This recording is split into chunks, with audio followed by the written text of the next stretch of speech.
wonder, awestruck wonder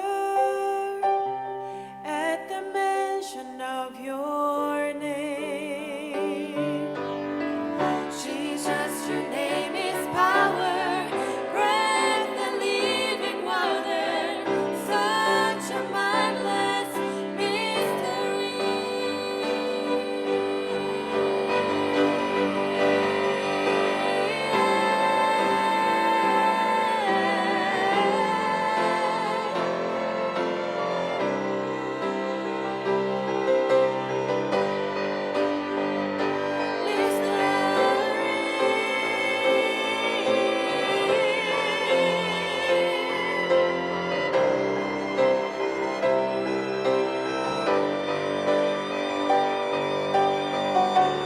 Holy, holy, holy is the Lord God Almighty, who was and is to come.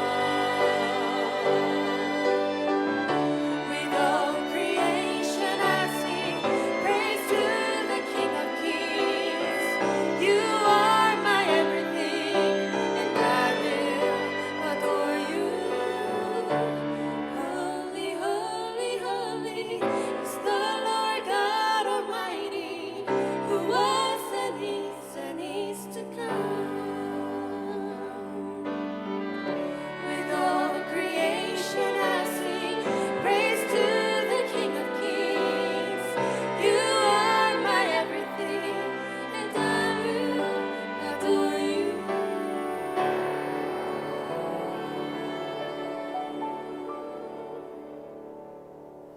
너무나 귀한 찬양 감사합니다. 계속해서 월식화에서 찬양으로 영광 돌려 주시겠습니다.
말씀 골로새서 2장 16절에서 23절까지 있는 말씀을 다 찾겠습니다.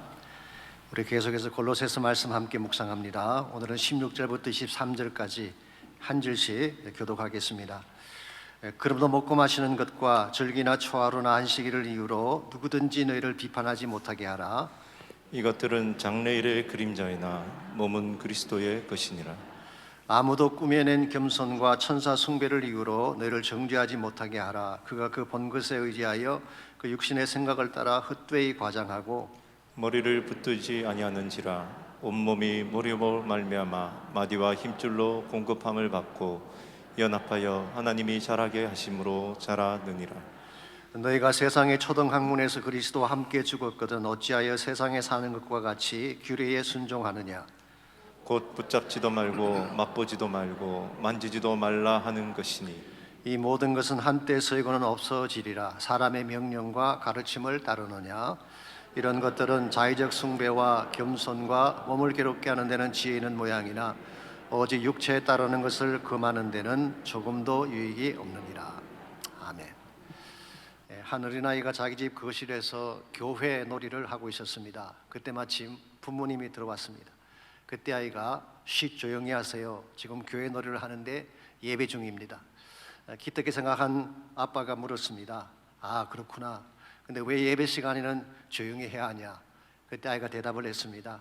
예배 시간에는 다 주무시잖아요. 일반적으로 예배 시간에 졸게 만드는 원인은 주로 설교자인 저에게 있습니다만은 만일의 경우에 정말 예배라고 하는 것이 너무나 지루하고 지겨워서 모두가 졸고 있는 것이라면 이게 과연 성경이 말하는 예배의 모습일까요? 결코 그렇지 않을 것입니다.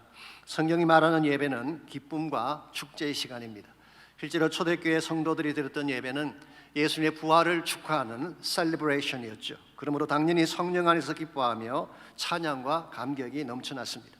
이와 같은 축제는 교회 안에서만 멈추는 것이 아니라 일상생활에까지 연결이 되어 갔습니다. 그렇기 때문에 사도 바울은 에베소서 5장 19절 20절에서 크리스찬 삶의 특징을 다음과 같이 나열하고 있습니다. 시와 찬송과 신령한 노래들로 서로 화답하며 너의 마음으로 주께 노래하며 찬송하며 범사의 우리 주 예수 그리스도의 이름으로 항상 아버지 하나님께 감사하는 삶. 이게 소위 말하는 하나님이 기뻐하시는 삶이고 여러분과 제가 추구해야 될 건강한 영적인 삶이라고 할 수가 있습니다. 그럼에도 불구하고 오늘날 많은 그리스도인들이 이렇게 빛난 모습으로 살아가지를 못합니다. 오히려 우울함과 무기력감 속에서 힘겹게 생활하는 경우가 많이 있죠. 이유가 무엇일까요? 사람마다 케이스가 다르고 이유가 다를 것입니다. 그런데 어떤 사람에게는 환경적인 이유가 자신의 영성을 다운시키는 요인이 될 수가 있을 것입니다. 비근한 예로 오랫동안 지속된 코로나 때문에 영적으로 다운되신 분들이 많이 계시잖아요. 처음에는 온라인으로 예배를 한다고 했지만 시간이 지나가면서 차츰 영성이 식어가고 심령이 말라가서 영적으로 다운되신 분들을 많이 만나볼 수가 있습니다. 어떤 분은 인간관계 때문에 영적으로 다운되신 케이스도 있습니다. 공동체 안에서 관계가 깨어진다든가 누군가가 던진 가시도신 말 한마디 때문에 마음이 상하기도 하고 상처를 입어서 마음이 굳어진 케이스를 볼 수가 있죠. 혹은 경제적인 여건이나 척박한 삶의 현실 때문에 마음이 지치고 상한 분들도 계실 것입니다. 이와 같이 우리 영성을 다운시키고 우리 신앙을 침체시키는 요소들이 다양합니다만은 그러나 궁극적으로 가장 중요한 요소는 하나님과의 관계성입니다. 영성의 핵심은 하나님이에요. 아무리 환경이 어렵고 힘들지라도 하나님과 관계가 건강하다면 이 모든 것을 넘어설 수가 있는 것입니다. 그러나 만약 하나님과의 관계가 깨어지거나 관계가 왜곡된 상태에 있다고 한다면 우리 영적 삶의 모든 기반이 다 무너지는 것입니다. 이런 의미에서 우리 영성의 건강성을 결정하는 키는 하나님에 대한 우리의 인식이라고 할 수가 있습니다. 오래전에 사우스 웨스턴 신학교에서 조직신을 가르쳐 주셨던 월트 토마스 카너라는 유명한 신학자가 있습니다. 이분이 이런 말씀하신 적이 있어요. 하나님에 대한 우리의 컨셉이 우리 영성의 컬러를 결정한다. 우리가 하나님을 어떤 분으로 인식하느냐에 따라서 우리 신앙의 컬러가 달라질 수가 있다는 것입니다. 예컨대 하나님을 사랑으로 인식하는 사람은 하나님을 두려워하지 않습니다. 하나님께 가까이 나아가죠. 그분을 만나고 싶어하고 기다리고 사모하게 됩니다. 그리고 실제로 하나님께 나오면 두 손 들고 찬양하며 그를 기뻐하는 모습을 볼 수가 있죠. 그 반면에 하나님을 심판자로 인식하는 분은 하나님이 두려운 존재일 수밖에 없습니다. 가능하면 멀리 앉고 싶고 뒤로 숨고 싶고 피하고 싶어지는 마음, 혹시라도 그분의 진노를 살까 두려워하기 때문에 가능하면 하나님 가까이 가지 않으려고 하는 경향 같죠. 그래서 스스로 율법에 자신을 얽맨다든가 규율과 엄격한 통제 속에 살려고 애를 씁니다. 이렇게 살다 보니까 당연히 영성이 무거울 수밖에 없고 항상 죄책감과 억눌림 속에 살 수밖에 없는 것입니다. 사실 여러분께서 잘 아시는 마르틴 루터가 한때 이런 컨셉으로 살았던 경험이 있죠. 그는 하나님을 진노하시는 하나님, the wrath of God, 하나님의 진노하심에 대해서 굉장히 마음을 두고 있었어요. 이 발달 심리학자인 에릭슨이 쓴 책 중에 Young Man Luther라고 하는 책이 있습니다. 그 책에 보게 되면 마르틴 루터가 하나님을 이렇게 인식하게 된 근본 원인은 루터의 아버지 때문이라고 설명하고 있습니다. 엄한 아버지 밑에서 항상 꾸중을 듣고 채찍을 맞으며 자랐던 루터는 어릴 때부터 자기 머릿속에 아버지는 이런 분이다 하는 것이 각인이 되었고, 이것이 하나님 아버지를 볼 때도 동일한 인식으로 온 것입니다. 그렇기 때문에 그는 나중에 하나님을 믿고 수도사가 된 이후에도 항상 죄책감과 심판에 대한 두려움 가운데서 살았습니다. 그랬던 마르틴 루터가 1510년도에 로마를 방문했습니다. 그 당시 로마의 팽배해 있는 죄악을 보는 중에 극심한 죄책감을 느끼고 그는 스칼라 생타라고 하는 거룩한 계단이라는 이름의 라틴 말이죠, 28개 흰 대리수로 만든 계단으로 가서 무릎이 깨어지도록 그 계단을 오르내리는 일을 했습니다. 이 전성에 의하면 이 대리석 돌은요, 예수님께서 재판받기 위해 빌라도의 관저로 올라갈 때에 그게 깔려있던 돌이라고 합니다. 이것을 AD 326년도에 헬레나 왕비가 로마로 가져와서 만든 계단이 바로 거룩한 계단이 된 것입니다. 그 위를 정말 무릎이 피가 나도록 깨어지도록 오르내렸는데, 그런다고 죄가 없어질까요? 이건 돌멩이가 무슨 매직이 있습니까? 아무런 의미가 없었어요. 요즘 어떤 분들은 요단강에서 또 온 물을 마시면 병이 낫는다고 해서 그 물을 생수라고 판매하기도 하는데요, 그게 흙탕물이지 무슨 생수가 되겠어요. 마르틴 루터가 수십 번을 무릎이 깨지도록 그 계단을 오르내렸지만 nothing happened. 그랬던 루터가 비텐버그 대학으로 돌아와서 로마서를 강의하던 중에 깨닫게 된 진리가 의인은 오직 믿음으로 말미암아 산다는 진리였습니다. 그 순간 그가 깨닫게 된 것입니다. 아하, 믿음이구나. 고행도 나의 노력도 어떤 선행이나 금식도 아닌 예수 그리스도의 십자가를 믿는 믿음이 나를 살리는 것이구나. 이 사실을 깨닫는 순간 더 이상 하나님은 두려움의 대상이 아니었습니다. 더 이상 심판하고 나를 채찍하는 폭군이 아니라 나를 지극히 사랑하시는 하나님이신 것을 알게 된 것이죠. 저는 이것이 복음이라고 생각합니다. 여러분과 제가 이 복음 안에 들어와서 하나님을 바르게 만나야지 영적 삶이 건강하게 되는 것입니다. 아무리 우리 환경이 척박하고 힘들어도, 우리를 공격하는 어둠의 권세가 아무리 많다고 할지라도 하나님 안에 신앙의 뿌리를 바로 내리게 되면 우리는 그 모든 것을 딛고 일어설 수가 있게 되고 밝고 빛난 영성으로 살 수가 있는 것입니다. 오늘 여러분의 영성은 어떠한지 모르겠습니다. 항상 건강하고 밝으신지, 아니면 아직도 침체되고 어둠 가운데 계시는지, 우리의 삶은 밝은 삶으로 변화되어져야 됩니다. 어떻게 할 때 우리 영성이 우울하고 침체된 우리 영성을 벗어버리고 참 기쁨 가운데 살아갈 수 있을지, 오늘 주신 본문을 중심으로 그것을 함께 나눠보려고 합니다. 오늘 같이 봉독한 본문에 보시면 골로새 교회 안에 등장했던 잘못된 영성에 대한 사도 바울의 교훈이 기록이 되어 있습니다. 제가 골로새서를 시작할 때 말씀을 드렸습니다마는 골로새 안에 침투해 들어온 잘못된 가르침 가운데에 가장 대표적인 것 하나가 영지주의라고 말씀을 드렸습니다. 영지주의라고 하는 것은 사실 1세기 말이나 2세기에 fully develop이 됩니다마는 바울이 이 말씀을 기록할 당시인 AD 60년도에도 초기 형태의 영지주의가 있었다라고 하는 것이 대다수 성경학자들의 견해입니다. 제가 말씀을 여러 차례 드렸긴 합니다마는 좀 더 이해를 돕기 위해서 간단하게 영지주의를 정리해 드리자면요, 영지주의라고 하는 것은 헬라의 이원론 사상에서 온 것입니다. 영혼과 물질을 분리하는 이원론이죠. 그들의 주장에 의하면은 영은 선한 것이지만 물질 혹은 바디, 몸이라고 하는 것은 악한 것이라고 보는 것입니다. 이와 같은 이원론 사상이 기독교와 접목하게 되면서 일어난 첫 번째 문제가 예수 그리스도의 성육신을 부인하는 문제가 생겼어요. 그리스도가 하나님이라면 영이신데 영이신 하나님이 어떻게 육체와 합할 수 있다는 말인가? 그래서 그들의 주장은 이와 같습니다. 그리스도가 실제로 성육신 한 것이 아니라 성육신 한 것처럼 보였다. 그래서 이것을 우리가 가현설이라고 부릅니다. 도세티즘, 이 도세오, 도세틱, 도케오라는 말이 원래 헬라 말에서 seems to be, 무엇처럼 보인다, 그런 뜻을 가지고 있죠. 그래서 예수님께서 하나님이 인간의 몸을 입은 것처럼 보였지만 실제로는 아니더라고 가르친 것입니다. 이게 사실은 초기 교회에 일어났던 첫 번째 이단이고, 사도 요한은 요한일서 2장 18절에서 이것을 적그리스도라고 표현을 했습니다. 이와 같은 영지주의가 기독론에만 영향을 끼친 것이 아니라 크리스찬들의 윤리적 삶에도 영향을 끼치게 됩니다. 그래서 소위 말하는 나스틱 에틱스, 영지주의 윤리는 두 가지 극단적인 형태로 나타났습니다. 첫 번째가 방탕주의입니다. 육체는 더러운 것이니까 마음대로 굴려도 된다, 그런 인식이죠. 어차피 더러운 것, 이왕 버린 몸이니까 마음대로 써도 괜찮다라고 하는 것이 방탕주의를 낳은 것입니다. 두 번째는 정반대입니다. 금욕주의입니다.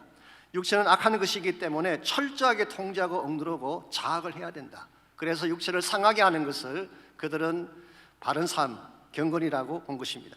아마도 골리앗 교회에 등장했던 영지주의는 후자였던 것 같습니다. 여러분, 이런 맥락 가운데서 20절에서 23절을 다시 보시기 바랍니다. 먼저 20절 말씀입니다. 너희가 세상의 초등학문에서 그리스도와 함께 죽었거든 어찌하여 세상에 사는 것과 같이 규례에 순종하느냐. 여기 나오는 세상 초등학문은 앞에서 말한 철학을 의미한다고 할 수가 있죠. 그러나 철학 중에서도 그냥 철학이 아니라 아마 영지주의적 사상을 담고 있는 철학을 말할 것입니다. 그 내용이 21절에 소개되고 있죠. 곧 붙잡지도 말고 맛보지도 말고 만지지도 말라는 것입니다. 킹 제임스 버전은 이것을 touch not, taste not, and handle not, 그렇게 번역을 했습니다. 흥미로운 것은 한때 이 말씀이 미국에서 절제운동 캠페인할 때 이 구절이 사용이 됐다고 합니다. 이건 오늘 본문을 잘못 본 것이죠. 성경을 잘못 인용한 대표적인 케이스라고 할 수가 있습니다. 이 말씀은 영지주의자들이 외쳤던 슬로건을 적은 것입니다. 소위 말하는 영지주의자들이 주장했던 금욕주의적 영성을 표현한 것입니다. 그래서 그들은 16절 말씀에 하면은 먹는 것에 대해서 비판을 했습니다. 먹지 않고 금식하는 것이 경건이었어요. 몸이 바짝 마르고 피골이 상접된 상태에 있어야 경건한 사람이지, 배가 나온다든가 탕 밑에 비계가 있으면 그건 영적으로 타락한 것입니다. 또 율법적으로 절기를 지키고 철저한 금욕과 절제로 자신을 다스리는 것이 경건입니다. 조금이라도 육체적 즐거움을 추구한다든가 기쁜 표정을 짓고 즐거워하면 죄스러운 것으로 간주가 되는 것입니다. 이 사람들에 의하면요, 예배 끝난 후에 치목봉사부가 만든 샌드위치 얼마나 맛있어요. 이걸 먹으면 불경죄에 걸리는 것입니다. 올림픽 칼국수에 찐만두나 쫄깃쫄깃한 쫄면이 얼마나 맛있어요. 이거 잡수시면 타락한 케이스가 되는 거예요. 이와 같은 것이 과연 성경이 말하는 바른 경건일까요? 그렇지 않습니다. 23절을 보시면 여기에 있어서 사도 바울은 분명하게 성경적 입장을 밝혀주고 있습니다. 이런 것들은 자의적 숭배와 겸손과 몸을 괴롭게 하는 데는 지혜 있는 모양이나 오직 육체에 따르는 것을 금하는 데는 조금도 유익이 없느니라. 이게 자의적 숭배라고 하는 것은요, 스스로 숭배하고 자기 만족을 추구하는 행위를 말하는 것입니다. 그래서 ESV 성경은 이렇게 번역했어요. Self-made religion. 자기 스스로 자기를 만족시키기 위해 만든 종교다, 그렇게 번역을 했습니다. 몸을 괴롭게 한다는 것은 자기 학대를 말하는 것입니다. 스스로 몸에 상처를 낸다든가 뾰족한 가시나 송곳 위에 들어누워서 몸을 학대하는 행위, 사실 이와 같은 행위는 이방 종교에서 볼 수 있는 프랙티스죠. 열왕기에서 보게 되면 엘리야 시대 때에 바알을 숭배하던 자들이 자기 몸을 긁으면서 해치는 일을 했어요. 이건 이방 종교에서 볼 수 있는 것이고, 오늘날도 인도 지역이나 아주 저 외진 곳에 있는 이방 종교에서 볼 수 있는 그런 행위인데, 그들은 이와 같은 일들을 자행하면서 경건을 외친 것입니다. 자, 이와 같은 것들이 사람들이 보기에는 그럴듯해 보이는지 모르지만 실제로 영적 삶을 사는 데는 아무 유익이 없다는 것이 바울의 입장이에요. 확대 성경 Amplified Bible이 있습니다. 그 바이블은 이렇게 번역해 놓았어요. Because they do not honor God. 이와 같은 행위들은 하나님을 경외하는 행위가 아니라 자기를 나타내기 위한 행위이기 때문에 가치가 없다, 그렇게 번역한 것입니다. 그러므로 여러분들, 참된 영성의 기준은 내가 아닙니다. 나의 만족이나 육체적 성취감이 기준이 아니에요. 하나님이 영성의 기준입니다. 하나님과의 만남이 영성입니다. 그러므로 그분 안에서 하나님이 준비해 놓으신 구원의 기쁨과 참된 자유를 누리며 사는 것이 진정한 차원의 영적인 삶이라고 할 수가 있습니다. 하나님이 여러분과 저를 위해 풍성한 삶을 준비해 놓으셨어요. 그리고 우리를 초청하고 계십니다. 이사야 55장 1절과 2절을 보시면은 하나님의 초청을 이렇게 묘사하고 있습니다. 너희 목마른 자들아 물러나오라. 돈 없는 자도 오라. 너희는 와서 사 먹되 돈 없이 값없이 와서 포도주와 젖을 사라. 내게 듣고 들을지어다. 그리하면 너희가 좋은 것을 먹을 것이며 너희 자신들이 기름진 것으로 즐거움을 얻으리라. 이 말씀에 의하면 우리는 기름진 것을 먹고 좋은 것을 먹고 포도주와 젖을 먹는 삶, 이 부유하고 풍성한 삶을 하나님의 초청의 내용으로 적은 것입니다. 이런 의미에서 빼앗기고 우울해하고 어두운 가운데 눌려 사는 삶이 성경이 제시하는 삶이 아닙니다. 우리는 그와 같은 삶을 당연시 여기고 그렇게 사는 것을 추구할 때가 있는데요, 이것은 그렇게 건강한 어프로치가 아닙니다. 하나님이 준비하신 삶은 밝고 빛나고 풍성된 삶이에요. 이런 의미에서 혹시라도 우리가 어떤 이유 때문이든지 우리 영성이 침체되어 있다든가 왜곡되어 있다든가 무너진 가운데 있다면 다시 밝은 영성으로 돌아가야 됩니다. 우리가 어떻게 할 때에 이 모든 침체를 딛고 밝고 빛난 영성으로 돌아갈 수가 있을까요? 오늘 같이 묵상한 본문에 보시면은 바른 영성을 회복하는 데 필요한 세 가지 단계가 오늘 본문에 소개가 되어 있습니다. 침체된 영성 깨뜨리고 밝은 영성으로 돌아가려면 제일 첫 번째로 해야 될 일이 영성의 본질을 아는 것입니다. 영성의 본질은 예수 그리스도입니다. 이분을 바로 알고 이분을 만나야지 바른 영성이 시작이 되는 거예요. 16절과 17절을 봅니다. 그러므로 먹고 마시는 것과 절기나 초하루나 안식일을 이유로 누구든지 너희를 비판하지 못하게 하라. 이것들은 장래일의 그림자이나 몸은 그리스도의 것이니라. 여기 먹고 마시는 것, 절기, 초하루, 안식일이 나오는데 아마 이와 같은 것들은 유대인들이 주장했던 율법주의와 관련이 있습니다. 매입이 골로새 교회 안에 영지주의자들도 있었지만 율법주의 영성도 함께 있었던 것 같습니다. 이분들의 주장은 이것입니다. 비록 예수님께서 오셨지만 여전히 모세 율법이 규정한 내용을 지켜야 된다라고 주장한 것입니다. 근데 바울은 뭐라고 말씀하고 있나요? 그와 같은 모든 것들은 그림자다. 그건 실체가 아니고 그림자다. 몸은 따로 있는데 그 몸은 누구냐? 예수 그리스도다. 그렇게 말씀하고 있습니다. 다른 말로 표현하면은 이 모든 구약적인 규율과 절기의 주인공이신 예수님께서 오셨기 때문에 예수님 안에 이 모든 성취가 있다라고 말한 것입니다. 그러므로 정말 중요한 것은 본체이신, 실체이신 이 모든 것들의 성취이신 예수님을 붙잡아야지 날짜를 붙잡는다든가 절기를 붙잡게 되면 잘못된 곳으로 갈 수가 있는 것입니다. 근데 어린아이가 말이죠, 어릴 때 기차나 비행기에 장난감을 사주면 그걸 가지고 놀지 않습니까?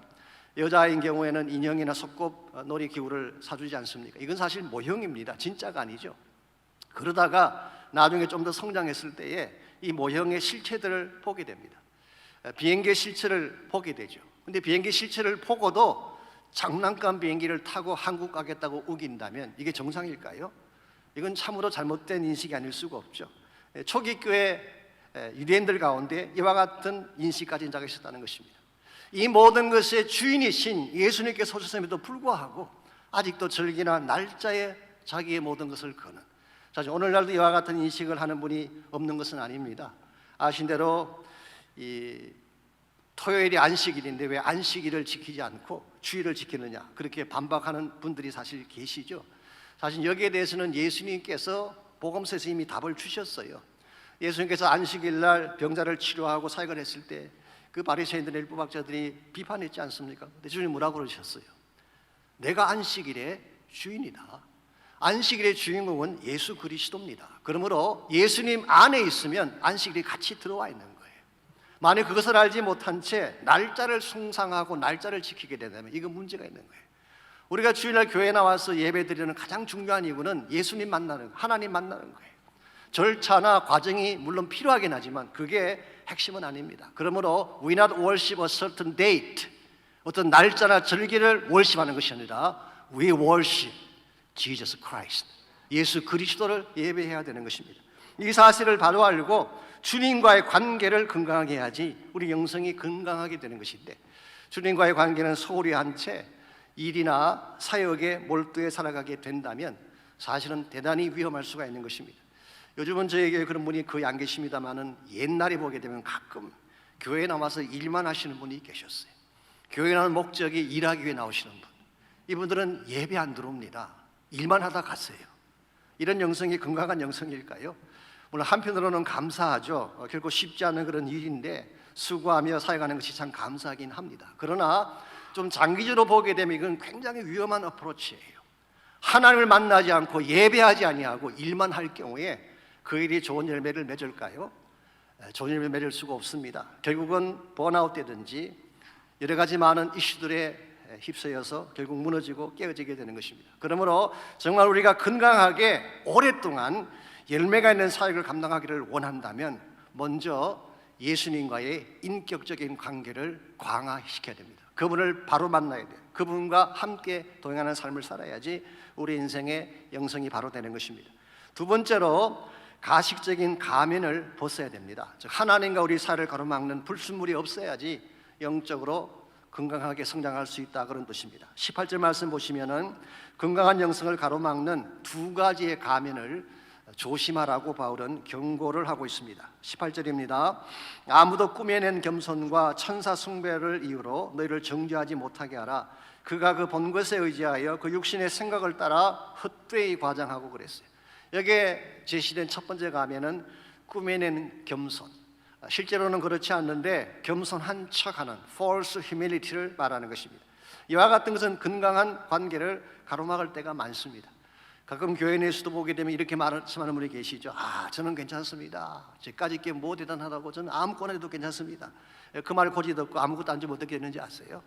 반드시 시험에 듭니다. 나중에 돌아오는 이야기를 들어보면 날 뭘로 보고 이렇게 대접하느냐, 그렇게 하는 이야기를 듣게 되죠. 우리가 뭔가를 꾸미게 되면, 내 진심을 속이고 가짜 겸손을 가장하게 되면 인간관계에도 문제가 생기지만 하나님과의 관계도 건강하지가 않습니다. 정직하지 않은 마음으로 하나님께 나갔는데 건강한 관계가 형성이 되겠습니까? 하나님은 우리의 외모에 속지 않습니다. 아무리 가장해도요, 우리 중심을 하나님은 보세요. 그러므로 이 꾸며낸 겸손은 우리는 절대로 용납해서 안 됩니다. 두 번째로 우리가 조심해야 될 가면이 헛된 과장입니다. 무엇이건 부풀려 말하려고 하는 경향. 사실 우리 인간에게는 다 이면은 있습니다. 남자들에게도 있고 여자들에게도 있어요. 일반적으로 남자들은 사건을 과장하죠. 물반 고기반, 그런 과장입니다. 실제 그런 호수가 어디 있겠어요. 여자분들은 감정을 과장을 많이 합니다. 감정을. 근데 그와 같은 케이스를 말하는 게 아니라 오늘 본문에 말하는 이 과장은 이 천사 숭배와 관련해서 영적으로 과장한 사실을 말하는 것입니다. 오늘 본문에서 천사 숭배라는 표현이 나오는데요, worship of the angels. 이건 문자 그대로 천사를 숭배하고 예배하는 것을 의미할 수 있습니다. 그리고 실제로 그 당시 유대인들 가운데는 천사를 월십하는 사람들이 있었어요. 근데 또 한 가지 가능성은 영적 체험에 대한 과장을 의미한다고 볼 수가 있습니다. 즉 예배할 때에 천사들과 함께 예배를 드렸다는 거예요.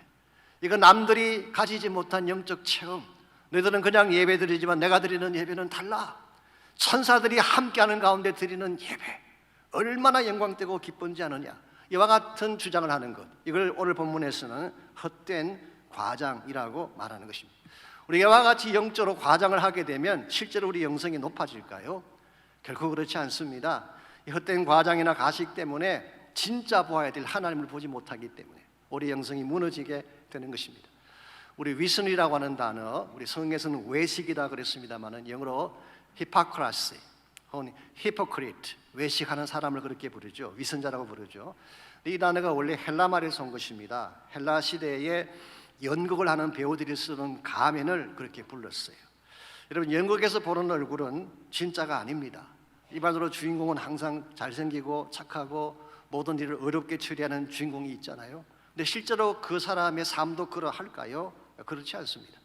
그 사람의 진짜 얼굴은 가면 뒤에 숨겨져 있는 거예요. 이게 바로 히포크라시예요. 예수님 당시 때의 바리새인들이 가장 큰 책망을 받은 이유가 여기 있습니다. 객관적으로 봤을 때 그들이 우리보다 영성이 부족했다든가 뭐 하나님의 열심히 적다고 볼 수 없어요. 그런데 문제가 뭡니까? 그들이 가장을 한 것입니다. 가면을 쓴 거예요. 그들의 진짜 얼굴은 숨겨놓은 채 착한 척, 의로운 척, 진실한 척 했기 때문에 예수님께서 그들을 책망하신 것입니다. 이런 의미에서 저는 예수님께서 천국은 어린아이와 같아야 들어갈 수 있다, 이 말이 굉장히 중요한 말이라고 생각을 합니다. 어린아이는 꾸밈이 없습니다. 정직해요. 모든 것을 정직하게 있는 그대로 받아들이기 때문에 이런 심령이라야지 천국에 들어갈 수 있다는 말씀하신 거예요. 우리 어른들은 그렇지가 않습니다. 항상 뭔가를 꾸미고 가장하려고 하고 카발되는 경향이 솔직히 우리에게 있죠. 이 16세기 조선을 대표하던 학자들 중에 이덕형과 이항복이라고 하는 유명한 분들이 계셨습니다. 우리에게는 한음과 오성으로 잘 알려진 분이죠. 이 두 사람이 소년일 때 이런 재미있는 일화가 하나 있습니다. 하루는 수당에서 공부를 하고 있는데 훈장님이 졸고 계셨어요. 그래서 아이들이 깨웠더니 훈장님이 조금 민망하셨는지 이렇게 말씀하셨어요. 이놈들아, 내가 좋은 게 아니다. 사실은 내가 지금 공자님 뵙고 왔다 그랬어요. 근데 그 다음 날이 됐는데요, 이런 이 아이들이 졸기 시작을 합니다. 훈장님이 꾸중을 하자 아이들이 이렇게 답변을 했습니다. 선생님, 우리도 좋은 게 아닙니다. 공자님 만나고 왔습니다. 근데 공자님께요, 어제 우리 선생님 다녀가셨냐 물었더니 안 다녀가셨다 그러던데요. 차라리 솔직했더라면 지나갈 수 있었던 실수를 가식적으로 가장하려다가 더 심하게 당한 케이스죠. 우리 영적인 상태도 마찬가지입니다. 우리가 하나님 앞에 나갈 때에 진실해야 돼요. 있는 모습 그대로 나가야지 하나님이 치유도 경험할 수가 있고 은혜도 받을 수가 있게 되는데, 우리 마음속에는 수많은 죄악을 품고 있으면서 내 안에는 수많은 고통과 아픔을 안고 살아가면서도 행복한 척 의로운 척하며 살다면 참된 차원의 치유와 회복은 일어나지 않는 것입니다. 이런 의미에서 우리가 진정한 차원에서의 바른 영성으로 돌아가려면 내 마음에 있는 가식적인 마스크를 다 벗어야 돼요. 순전하고 깨끗한 영으로 하나님께 나가야 돼요. 십자가 앞에 나아가서 나의 모든 모습을 있는 그대로 다 토해내고 I'm sorry, I'm sinner, 내가 잘못했습니다, 나는 죄인입니다. 그리고 하나님의 은혜를 구할 때에 하나님이 용서의 축복도 허락해 주시고 우리를 만나 주시고 우리 심령 가운데는 모든 아픔과 죄악들을 치유해 주셔서 회복이 일어나게 하는 것입니다. 이런 의미에서 진정한 차원의 영성의 회복을 소원하신다면 1차적으로는 우리 영성의 주인이신 예수님을 꼭 만나야 돼요. 예수님을 만나지 않으면 하나님과의 관계, 인간관계가 바르게 진행될 수가 없습니다. 두 번째는 내 마음의 가면을 다 벗어야 됩니다. 정직한 영으로 십자가 앞에 나아가서 하나님의 은혜를 붙잡아야지 치유도 일어나고 회복도 일어나게 되는 것입니다. 그러나 여러분과 제가 이와 같이 영적인 회복, 영적인 부요함이 지속적으로 계속 진행이 되려면 한 가지가 더 필요합니다. 그것은 주님과 연결되는 삶, Connected with Christ, 그리스도와 연결된 삶을 가져야지, 그래야지 우리 영성이 지속적으로 성장하게 되는 것입니다. 19절 말씀 보겠습니다. 머리를 붙들지 아니하는지라 온몸이 머리로 말미암아 마디와 힘줄로 공급함을 받고 연합하여 하나님이 자라게 하심으로 자라느니라. 여기서 머리는 두말할 필요 없이 예수 그리스도를 말하는 것입니다. 영지주의자들이나 유대주의자들의 문제가 뭔가요? 머리를 붙들지 아니하니라. 뉴 리빙 트랜슬레이션은 이렇게 번역을 해놓았습니다. They are not connected to Christ, the head of a body. 우리 몸의 머리이신 그리스도와 연결되지 않았다, 그렇게 번역을 했어요. 여기에 저는 그들이 가지고 있는 치명적인 문제가 있다고 생각합니다. 아무리 다른 것을 잘 갖추어 놓고 있어도, 아무리 그 모양이 화려하고 찬란해 보여도 머리와 분리되어 있다면 그건 죽은 거예요. 살아있는 것이 아닌 것입니다. 우리 개인적인 교육은 마찬가지입니다. 예수 그리스도와 디스커넥트되어 있다면 우리 영성은 죽은 거예요. 우리는 살아있는 게 아닌 것입니다. 그러므로 우리는 반드시 그리스도와 그리스도의 머리와 연결되어야 되는데, 연결되어질 때 일어날 수 있는 축복을 19절 하반부가 다음과 같이 소개하고 있습니다. 온몸이 머리로 말미암아 마디와 힘줄로 공급함을 받고, supplied, 연합하여, unified 혹은 united, 하나님이 자라게 하심으로 자라느니라. Then God makes them grow. 하나님이 자라게 하심으로 그때부터 자라느니라. 이런 머리에 연결되는 순간 예수님이 가지신 모든 생명과 모든 에너지의 자원이 우리에게 공급이 되는 것입니다. 이 주님의 생명력과 에너지가 공급되지 아니하면 절대로는 성장할 수가 없어요. 그리고 이와 같이 주님과 연결된 가운데에, 연합된 가운데에 예수님 가지신 모든 권세와 능력을 공급받게 되면 그때 하나님이 자라게 하신다. 이게 성경이 말하는 성장의 원리이고 바른 영성의 비결이라고 부를 수가 있겠습니다. 여러분, 예수 그리스도는 생명의 근원이 되실 뿐만 아니라 모든 능력과 모든 자원의 원천이 되십니다. 그러므로 그분과 연결되지 않은 상태에서 우리가 할 수 있는 일은 아무것도 없어요. 이건 제가 드리는 말씀이 아니라 예수님이 직접 하신 말씀이에요. 요한복음 15장 5절 말씀 잘 아시죠? 나는 포도나무에 너희는 가지라. 내가 그가 내 안에 내가 그 안에 있으면 사람이 열매를 많이 맺나니 나를 떠나서는 너희가 뭐라고 했어요? 아무것도 할 수 없습니다. You can do nothing apart from me. 나를 떠나서 너희들이 할 수 있는 일은 아무것도 없다. 여러분과 저는 가지입니다. 가지가 아무리 노력하고 영을 선다고 열매가 맺히는 거 아니에요. 가지가 할 수 있는 최선의 일은 포도나무에 붙어 있는 것입니다. 그러면 포도나무이신 주님이 우리에게 진액을 공급해 주시고 생기를 공급해 주셔서 줄기가 자라게 하시고 꽃이 피게 하시고 열매가 맺히게 하는 것입니다. 이런 의미에서 참된 영성의 비결은 얼마나 스트롱하게 얼마나 깊게 그리스도와 커넥되었느냐에 달려 있습니다. 그분에게 연결되면 파워가 나타나기 시작해요. 그분에게 연결되면 말라버린 심령의 생수가 터져나오기 시작합니다. 그때 생기가 회복되어지고 마침내 큰 군대처럼 일어날 수 있게 되는 것입니다. 에스겔 37장에 보게 되면 하나님이 에스겔에게 보여주신 환상이 나오죠. 하나님께서 먼저 에스겔을 데리고 꼴짝으로 안내해 가셨습니다. 가보았더니 거기에는 말라 비틀어진 해골이 꽉 차 있었어요. 하나님 말씀하시기를 그 사이를 지나가라고 하셨어요. 보기만 해도 끔찍한 마른 뼈다귀 사이, 보고 싶지도 아니한 혐오스러운 그 해골 꼴짝 사이를 하나님 왜 지나가게 하셨을까요? 이유는 이것입니다. 하나님과 단절된 민족의 현실을 보라는 거예요. 너희들이 아무리 다른 걸 잘 갖추고 있을지라도, 왕정을 정비하고 군사력을 정비하고 외형을 잘 꾸미고 있다 할지라도 하나님과 단절된 민족은 해골이다. 마른 뼈다귀와 같다는 것입니다. 이걸 내가 먼저 보아야지 참된 회복으로 갈 수 있음을 알기 때문에 하나님께서 먼저 혐오스럽고 보고 싶지 아니하지만 그들의 비참한 현실을 먼저 보게 하신 거예요. 오늘 한국교회가 여러 가지 많은 위기를 안고 있다고 생각을 하는데요, 정말 한국교회가 다시 회복되기를 원한다면 우리 영적 현실을 먼저 보는 정직한 눈이 필요합니다. 정말 하나님이 우리 한국교회 안에 무엇을 기대하는지를 바로 알고 하나님 앞으로 바르게 나가야 돼요. 아이도 껍데기 자랑이나 하고 프로그램 자랑이나 하고 재력 자랑이나 하는데 급급해서 우리 외형을 꾸미는데 시간을 보내고 있다면 저는 교회 회복은 일어날 수 없다고 생각을 합니다. 지금이라도 우리의 죄악을 자복하고 하나님의 은혜를 구하며 성령의 임재 앞에 나가야 돼요. 그때에 우리가 우리를 스스로 일으키는 것이 아니라 하나님이 한국교회를 일어나게 하십니다. 하나님이 죽었던 우리를 살게 하시는 거예요. 오늘 우리에게 필요한 것은 이것입니다. 우리의 노력, 우리의 의지가 아니라 어떻게 하면 하나님의 영이신 성령을 받아서 다시 성령 안에서 일어날 수가 있을 것인가.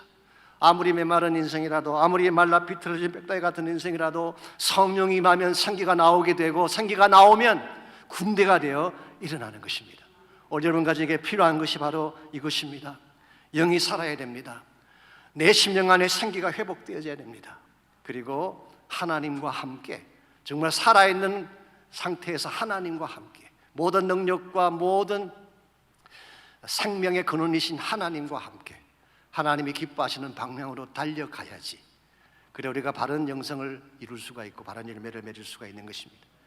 필립 얀시라고 하는 유명한 분이 계시죠. 우리 크리스천리티 투데이 이제 편집장을 지나기도 하셨고 수많은 책을 저술하신 분이기도 합니다. 그분이 쓰신 책 중에 우리 한국말로 두란에서 만든 책인데 하나님 웬일이세요? 그런 재미있는 제목의 책이 있습니다. 원래 영어 제목은 Finding God in Unexpected Place. 진짜 기대하지 않던 곳에서 만난 하나님, 기대하지 않는 곳에서 일하시는 하나님, 그렇게 번역할 수 있는 책인데요, 그 책 속에서 필립 얀시는 조앤나 플랜더스 토마스라고 하는 남아공화국의 한 자매님에 대한 스토리를 소개하고 있습니다. 이 조앤나라는 사람은 백인이 아닙니다. 혼혈입니다. 사실은 외모만 보면 흑인이에요. 어릴 때부터 인종차별로 누구보다 많은 아픔과 빼앗김을 경험했던 그런 자매이기도 합니다. 그랬는데 어느 날 하나님의 음성을 듣고 남아공화국에서 가장 흉악한 범죄자들이 모여있는 폴스 무어라고 하는 교도소의 사역자로 가게 됩니다. 여러분 그곳에는요 레이피스트들, 머더러들, 망스터들, 정말 이름 말로 다 할 수 없는 흉악범들을 모여 있는 곳, 매일 자학과 자살이 일어나는 곳, 지옥이 따로 없습니다. 어떤 정책이나 프로그램도 it doesn't work. 전혀 이렇게 열매를 맺지 못했던 그런 곳인데 조앤나라는 한 자매님이 여자의 몸으로 그 무서운 곳에 들어가서 사역을 시작한 것입니다. 매일 그들을 만나고 복음을 전하고 그 영혼들을 위해 기도했어요. 이렇게 한 결과 어떤 역사가 벌어졌는지 아십니까? 불과 1년 만에요 279건의 폭력 사건이 단 2건으로 줄어들고 지옥 같았던 그곳이 하나님 나라로 변하기 시작했어요. 감옥의 셀 곳곳에 성경 구절이 적혀 있고 사람들의 얼굴이 해같이 빛나기 시작하는 변화가 일어났어요. 이건 기적입니다. 기적입니다. 오죽했으면 영국의 BBC 방송이 이것을 1시간짜리 다큐로 만들어서 방송을 했겠습니까? 어떻게 이와 같은 경이로운 일이 가능했는가 질문했을 때 저의 나의 대답은 다음과 같습니다. 제가 무엇을 한 것이 아닙니다. 저는 다만 수감자들의 눈을 열어 하나님을 포기한 것밖에 없습니다. 하나님은 이미 거기에 계셨습니다. 주의 영이 그들을 만지는 순간 그들을 묶었던 결박이 풀리고 죽었던 영이 살아난 것뿐입니다. 저는 여기에 참된 회복의 비결, 생기의 비결이 있다고 생각합니다. 하나님의 임재와 만지심이에요. 어떤 흉악한 자라고 할지라도, 어떤 냉혹한 범죄자의 마음이라고 할지라도, 정말 죄수들 중에 죄수가 모이는 참혹한 교도소 한복판이라고 할지라도 주의 영이 임하면 그것이 살아나는 것입니다. 생기를 얻게 되는 거예요. 오늘과 제 삶을 다시 새롭게 변화시키는 비결도 여기 있습니다. 우리 모두의 심령이 상해 있어요. 말라 있어요. 정말 황충이 먹어버린 것처럼 상할 대로 상하는 것이 우리의 마음 상태 아니겠습니까? 이 상태로 그냥 살게 되면 우리는 죽게 돼 있어요. 당하게 돼 있어요. 눌려 살게 돼 있어요. 그렇게 살기를 원하세요? 하나님 그런 삶 기뻐하지 않으세요? 탄식과 눈물 가운데 사는 우리 모습 보기를 원치 않으세요? 정말 하나님의 자녀가 하나님 나라 백성이 기뻐하며 행복자가 되어서 찬양 가운데 사는 것을 보고 싶었어요. 어떻게 하면 우리의 마음이 그렇게 변할 수 있을까요? 나 힘으로 되지 않습니다. 나를 사랑하시는 예수 그리스도를 내 마음 중심의 주인으로 모시고 내 안에 있는 모든 가려진 가면들을 다 내려놓고 정직한 영으로 주 앞에 나아가서 하나님의 은혜를 구할 때, 그리고 무엇보다 내 심령 한가운데에 성령께서 임재해 주셔서 나의 메마른 심령 가운데 성령의 생수를 부어주실 때 우리는 다시 일어날 수 있고 생기를 회복할 수가 있습니다. 여러분 가운데 혹시라도 너무 오랜 기간 동안 영적인 탈진 때문에 너무 오랜 기간 동안 마음이 상한 가운데 살아오느라고 이제는 울 기력마저 없다고 고백하는 분이 혹시 계신다면 아직 늦지 않았습니다. 오늘 이 아침 여러분의 마음의 문을 열고 여러분을 사랑하시는 예수님을 꼭 만나시기 바랍니다. 그분은 여러분을 위해 이 땅에 오셨어요. 여러분이 담당해야 될 모든 죄와 모든 형벌을 다 지불해 주셨어요. 그분을 나의 구원으로 영접하기만 하면 나를 짓누르던 모든 죄악이 떠나갑니다. 모든 상처가 다 떠나갑니다. 모든 결박이 풀리게 돼 있어요. 예수의 보혈은 능력이 있기 때문에 그렇습니다. 뿐만 아니라 죄의 권세에 눌려 살던 여러분과 제 삶을 해방시킬 파워는 성령의 능력밖에 없습니다. 죄와 사망의 권세에서 생명의 성령의 법이 너를 해방하여 섭니다. 이게 바울의 선포 아닙니까? 그러므로 오늘 이 아침에 여러분과 제가 좀 우리의 마음의 문을 열고 정직하게 주 앞에 나아가서 내 심령을 치료해달라고 기도하십시오. 성령의 타치를 간구하십시오. 주의 영을 내 심령 가운데 가득 부어주셔서 다시 한번 나의 삶이 회복되고 살아나게 달라고 기도하시길 바랍니다. 성령이 계시네.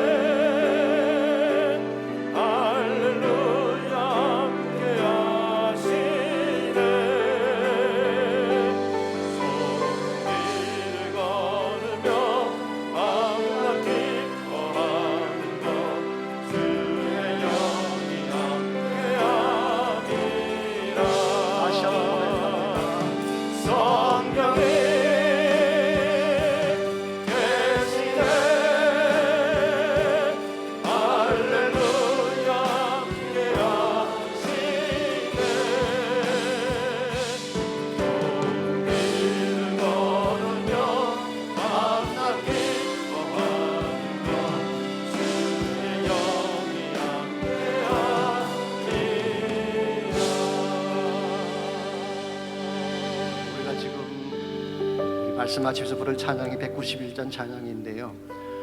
원래 영어 제목이 He buys, 그가 동행하신다, 함께 하신다. 그런 제목. I'm rejoicing night and day. 낮과 밤 상관하지 않고 나는 기뻐합니다. 비록 좁은 길, 힘든 순례길을 걸어갈지라도 기뻐해야 될 유일한 이유, 그것은 주의 영이 함께 하시기 때문에. He abides. He abides.